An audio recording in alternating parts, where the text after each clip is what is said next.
Ésaïe, chapitre 51.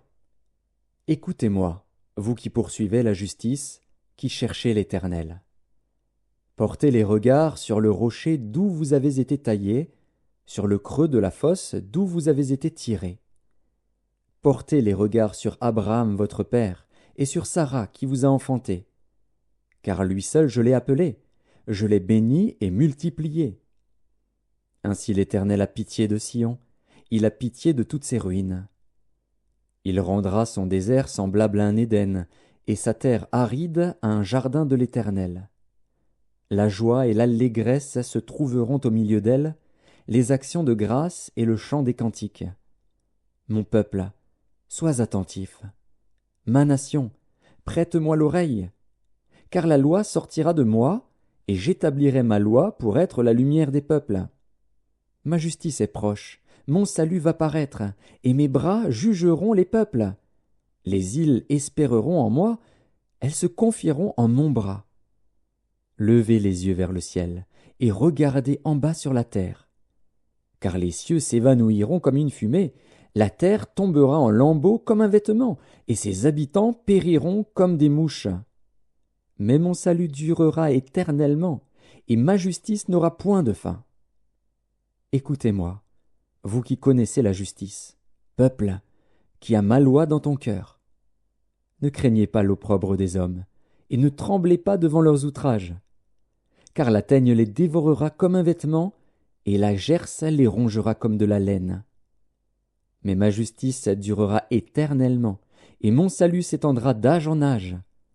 Réveille-toi, réveille-toi, revêt-toi de force, bras de l'Éternel. Réveille-toi, comme au jour d'autrefois, dans les anciens âges. N'est-ce pas toi qui as bâti l'Égypte, qui transperça le monstre? N'est-ce pas toi qui mis à sec la mer, les eaux du grand abîme, qui fraya dans les profondeurs de la mer un chemin pour le passage des rachetés? Ainsi les rachetés de l'Éternel retourneront, ils iront à Sion avec chant de triomphe, et une joie éternelle couronnera leur tête. L'allégresse et la joie s'approcheront, la douleur et les gémissements s'enfuiront. C'est moi qui vous console.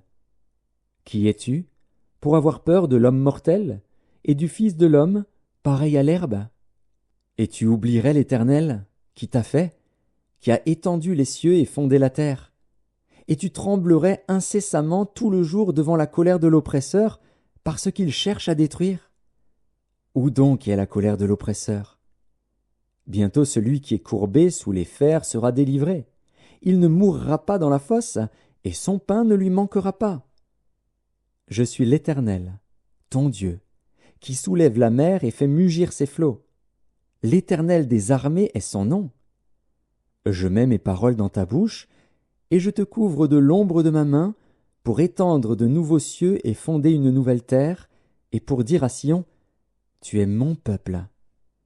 Réveille-toi, réveille-toi, lève-toi, Jérusalem, qui a bu de la main de l'Éternel la coupe de sa colère, qui a bu, sucé jusqu'à la lie la coupe d'étourdissement. Il n'y en a aucun pour la conduire de tous les fils qu'elle a enfantés. Il n'y en a aucun pour la prendre par la main de tous les fils qu'elle a élevés. Ces deux choses te sont arrivées. Qui te plaindra? Le ravage et la ruine, la famine et l'épée. Qui suis-je pour te consoler? Tes fils en défaillance gisaient à tous les coins de rue, comme le cerf dans un filet, chargé de la colère de l'Éternel, des menaces de ton Dieu. C'est pourquoi, écoute ceci, malheureuse, ivre, mais non de vin. Ainsi parle ton Seigneur, l'Éternel, ton Dieu, qui défend son peuple.